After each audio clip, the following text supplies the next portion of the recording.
Спасувачката акција по третиот исчезнат македонец на Халкидики продолжува и денеска во полн капацитет, со хеликоптери, бродови. Надежите за неговото пронаоѓање се повеќе се намалуваат, бидејќи тој е исчезнат во водите на морето околу 40 часа. Потрагата не запира и покрај влошените временски услови. Спасувачките екипи во потрагата ќе вклучат и специјален подводен дрон, но дури откако ќе се подобрат временските услови. Денеска ќе пристигне и неговото семејство од Соединетите Американски држави.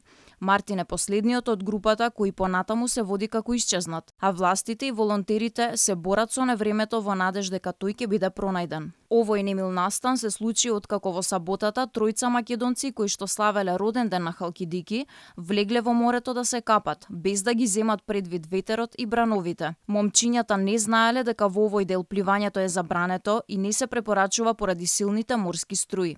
Сепак, соодветни укажувања и знаци на плажата за ова немало поставено. Плажата Мити важи за мош неопасна, затоа што таму се спојуваат Солунскиот залив со Егејското море, а заради плимата и осеката, обликот на плажата во целост се менува, но се менува и движењето на морските струи. Од Македонското министерство за надворешни работи велат дека се во постојан контакт со грчките служби.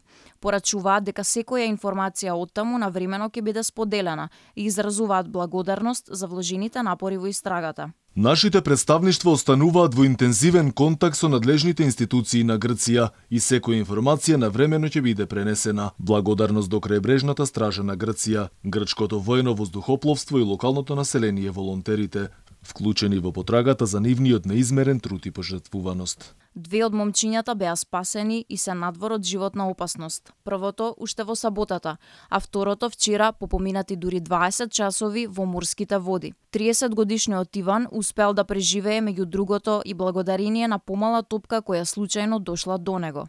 Тој беше пронајден дури на 25 километри од брегот, што само покажува колку многу биле силни струите во тој дел на морето. Потрагата продолжува, а грчките медиуми денеска јавуваат за нов сличен случај на плажата Милос на Левкада, каде исчезнало 25 годишно момче.